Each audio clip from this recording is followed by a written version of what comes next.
YouTube videos से मुतासिर होकर इस्लाम कबूल करने वाले 10 अफराद। Number 1, Andrew Tate. दोस्तों, एंड्रयू टेट एक ऐसे इंसान हैं जो इस्लाम कबूल करने और दुनिया के बारे में कड़वे सच बोलने की वजह से आज दुनिया की सबसे मुतनाज़ा शख्सियत बन चुके हैं और इसी वजह से इनके सारे ही सोशल मीडिया अकाउंट्स डिलीट कर दिए गए हैं। एंड्रयू टेट एक अमेरिकी सोशल मीडिया पर्सनैलिटी, एक बिजनेसमैन और एक रिटायर्ड किक बॉक्सर हैं जो कि अब क्रिप्टो की मदद से बिलियनियर भी बन चुके हैं। एंड्रयू टेट दुनिया के सामने इस वक्त मशहूर हुए जब इन्होंने आज से कुछ साल पहले यूट्यूब पर आकर इस्लाम और मुसलमानों की तारीफ में बोलना शुरू कर दिया और बाद में वो मुसलमान भी हो गए। इनके मुतनाज़ा ख्यालात की वजह से मगरबी दुनिया में ये डर फैलना शुरू हो गया है कि वो नौजवानों के गलत ख्यालात की हौसला अफजाई कर रहे हैं। हालांकि एंड्रयू टेट सिर्फ और सिर्फ नौजवानों को मसल्स बनाने, मजबूत होने, पैसा कमाने की और जिंदगी में सर उठा के चलने की तालीमात देते हैं ताकि ये बच्चे कल को बड़े होकर अपने घर वालों का ख्याल रख सके। दिसंबर 2023 तक इनके ट्विटर पे 10 मिलियन से ज्यादा फॉलोअर्स हो चुके हैं और आज 2024 के अंदर इंटरनेट पर दुनिया में सबसे ज्यादा जिसका नाम सर्च किया जाता है वो भी एंड्रयू टेट का है। आज वो न सिर्फ अमेरिका और बर्तानिया बल्कि दुनिया के सबसे मशहूर इंसान बन चुके हैं। मार्च 2024 में इनको रोमानिया और बर्तानिया में बहुत से अदालती केसों का सामना है क्योंकि मुसलमान होने के फौरन बाद ही इन पर बहुत से झूठे केस डाल दिए गए। दरअसल इनको सच बोलने की वो सजा पूरी दुनिया में मिल रही है जो कि इमरान खान को पाकिस्तान में मिल रही है। आज एंड्रयू टेट को किंग ऑफ मस्कुलिनिटी यानी कि मर्दानगी का बादशाह भी कहा जाता है। एंड्रयू टेट पैदाइशी तौर पर एक ईसाई थे मगर बाद में इन्होंने खुदा पर यकीन करना छोड़ दिया। 2022 के अवाइल तक इन्होंने दोबारा क्रिश्चियनिटी को ज्वाइन कर लिया था। अब वो महाना अपने रोमन ऑर्थोडॉक्स चर्च को 16,000 पाउंड का अतिया भी दिया करते थे।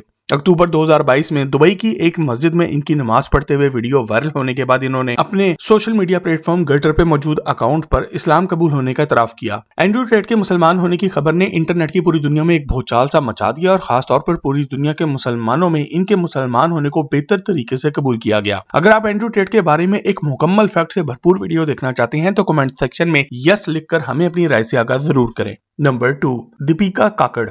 दोस्तों, दीपिका इब्राहिम काकड़ एक हिंदुस्तानी अदाकारा हैं जो कि भारतीय टेलीविजन में काम करती हैं और इंटरनेट पर इस्लाम से मुतालिक वीडियोस देखकर मुसलमान होने वालों में वो दूसरे नंबर पर आती हैं। वो ससुराल सिमर का नामी एक मशहूर टेलीविजन में सिमर का किरदार अदा करने की वजह से और कहां हम कहां तुम में सोनाक्षी का किरदार अदा करने की वजह से भी मशहूर है। इसके अलावा इन्होंने बिग बॉस 12 और नच बलिए 8 के सीजन्स में भी हिस्सा लिया और ये दोनों प्रोग्राम जीत भी चुकी हैं। फिल्मी दुनिया में कदम रखने से पहले दीपिका ने मुंबई में 3 साल तक बतौर एयर होस्टेस अपना कैरियर शुरू किया था। इन्होंने अपने टेलीविजन कैरियर की शुरुआत 2010 में नीर भरे तेरे नैना देवी के नाम के एक टेलीविजन प्रोग्राम से किया था। इसके बाद वो अगले जन्म मोहे बिटिया ही कीजियो नामी एक टेलीविजन सीरीज में रेखा के रूप में नजर आई।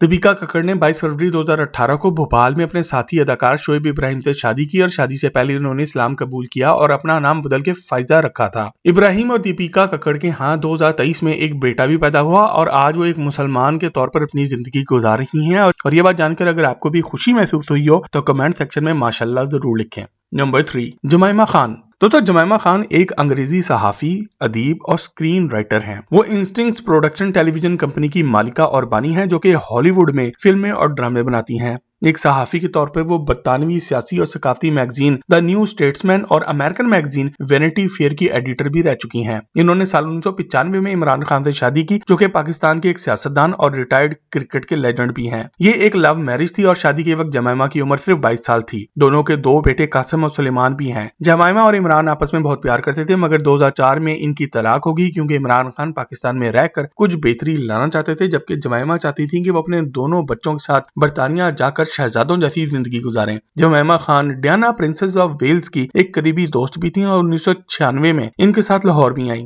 इमरान खान से तलाक के बाद जमाइमा खान ने 2 बरतानवी अदाकारों रसल ब्रांड और उसके बाद ह्यू ग्रांट के साथ अपनी जिंदगी गुजारी है और आज वो बरतानिया के अमीर तरीन लोगों में से एक हैं। अगर आप इनके बारे में एक डिटेल से वीडियो देखना चाहते हैं तो वो हमारे चैनल पर पहले ही मौजूद है जिसका लिंक आज की वीडियो के नीचे आपको मिल जाएगा। नंबर 4, विवियन डी सेना। दोस्तों, विवियन डी सेना एक कामयाब भारतीय अदाकार हैं जो कि हिंदी टेलीविजन ड्रामों में काम करते हैं। इन्होंने अपनी अदाकारी का आगाज 2008 में कसम से नामी ड्रामे में किया था। वो खास तौर पर सुपर नेचुरल थ्रिलर प्यार की ये एक कहानी में खून पीने वाले एक वैम्पायर अभय रायचंद के किरदार के लिए मशहूर हैं जिसमें इनकी अदाकारी की काफी तारीफ की गई और इन्हें खूब पजीराई भी मिली। इसके बाद वो बहुत से अवार्ड्स भी जीत चुके हैं जिनमें Indian Telly Awards, ITA award और गोल्ड अवार्ड्स भी शामिल हैं। विवियन डी सेना ने साल 2022 में इजिप्ट यानी कि मिस्र से ताल्लुक रखने वाली एक जर्नलिस्ट नूरान आले से शादी की और आज इनकी एक बेटी भी है। शादी से पहले 2019 में इन्होंने इस्लाम कबूल किया और आज वो 5 वक्त की नमाज पढ़ने वाले मुसलमान हैं जो कि इस रमजान रोजे भी रख रहे हैं। नंबर 5,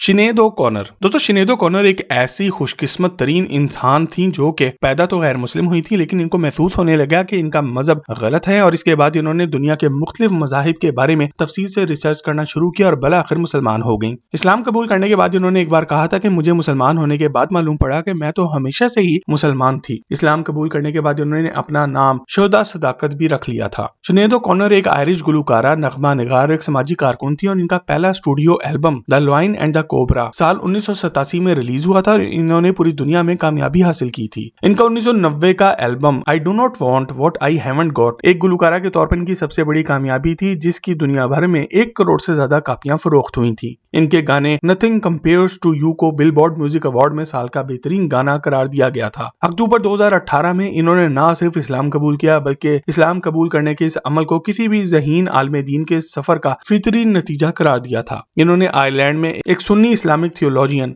शेख उमर अल कादरी के हाथ पर बैत की और इसके साथ ही इन्होंने अपना नाम भी बदलकर शोदा सदाकत रख लिया। ट्विटर पर एक पैगाम में इन्होंने अपने साथी मुसलमानों की हमायत पर शुक्रिया अदा किया और खुद को इस्लामी अजान की तलावत करते हुए एक वीडियो भी अपलोड की। इन्होंने हिजाब पहने हुए अपनी तस्वीर भी पोस्ट करना शुरू की और इसके बाद इन्होंने अपनी जिंदगी एक मुसलमान औरत के तौर पर गुजारना शुरू कर दी। इस्लाम कबूल करने के बाद शोदा ने ऑनलाइन गैर मुस्लिमों के खिलाफ जहाद करना शुरू किया और इन्होंने मुख्तलिफ प्लेटफॉर्म्स पर जाकर इस्लाम का दिफा किया। साल 2020 के दौरान वो बहुत सी बीमारियों में यकदम मुब्तला हो गई, जिनमें से एक फाइब्रोमेगालिया भी थी और साल 2023 में वो अल्लाह पाक के पास चली गई। इनकी कहानी बहुत ही दिलचस्प है क्योंकि इन्होंने गुनाहों से भरी हुई एक जिंदगी गुजारी, मगर अल्लाह ताला ने इन्हें आखिरी वक्त पर हदायत बख्शी और इनकी जिंदगी सवर गई। नंबर 6, अमीना ओकियोवा। दोस्तों अमीना ओकियोवा यूक्रेन से ताल्लुक रखने वाली एक नौजवान खातून थी जो कि एक समाजी कारकुन और डॉक्टर होने के साथ साथ पुलिस और फौज की रुकन भी थी, जिन्होंने सिर्फ और सिर्फ 17 साल की उम्र में इस्लाम भी कबूल कर लिया था। यूरोमेडियन जंग के दौरान इन्होंने अपनी फौज की काइव 2 बटालियन में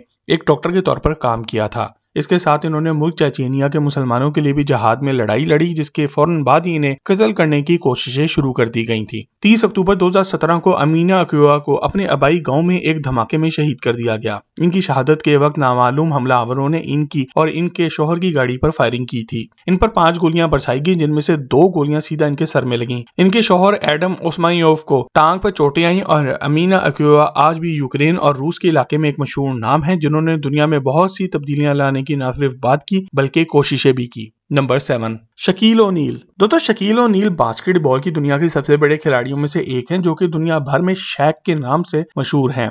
वो एक अमेरिकी खिलाड़ी हैं जो कि अपनी रिटायरमेंट के बाद television program inside the NBA में एक तजियाकार का काम करते हैं। वो 7 फुट 2 इंच लंबे खिलाड़ी हैं जो कि NBA में अपने 19 साल कैरियर में 6 टीमों के लिए खेल चुके हैं और 4 बार NBA चैंपियन भी रह चुके हैं। शैक को बास्केटबॉल की दुनिया के अब तक के सबसे अजीम खिलाड़ियों में शामिल किया जाता है और वो सेंटर की पोजीशन पर खेला करते थे। शैक की परवरिश एक ईसाई माँ और एक सुतेले मुसलमान बाप ने की और वो आज भी कहते हैं कि इन्होंने अपने दोनों माँ बाप से बहुत कुछ सीखा है। वो बहुत सी किताबों और अखबारात में ये भी कह चुके हैं कि वो एक मुसलमान हैं और मुसलमान होने पर फख्र महसूस करते हैं। ताहम शैक का ताल्लुक अमेरिका जैसे एक मुल्क से है जहाँ पर मुसलमानों को अच्छा नहीं समझा जाता और इसलिए वो अपने मजहब को अक्सर दुनिया से डिस्कस नहीं करते। शैक ने शादो नशार ही दुनिया भर के सामने मुसलमान होने के बारे में बात की है, लेकिन 2010 में एक बार इन्होंने इंकशाफ किया था कि वो जिंदगी में एक बार हज जरूर करना चाहेंगे। Number 8, lime Neeson.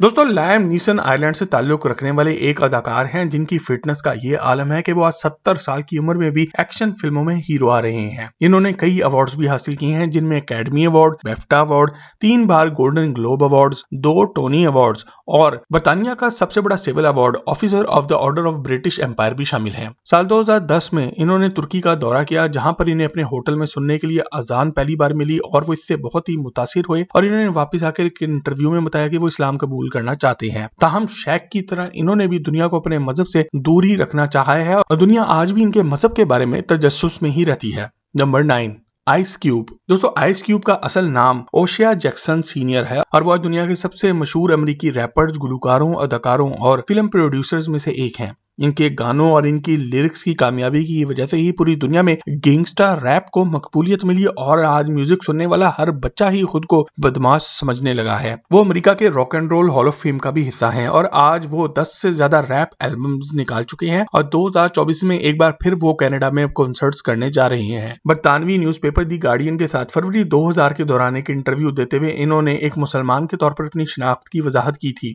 इन्होंने कहा था कि मैं अपने आप को एक फितरी मुसलमान समझता हूं क्योंकि ये सब मेरे और मेरे खुदा के बीच है। आइस क्यूब के मुताबिक वो दिल से तो मुसलमान है मगर वो इतने बासूल नहीं कि वो 5 वक्त की नमाज पढ़ सके। Number 10, Shaun king.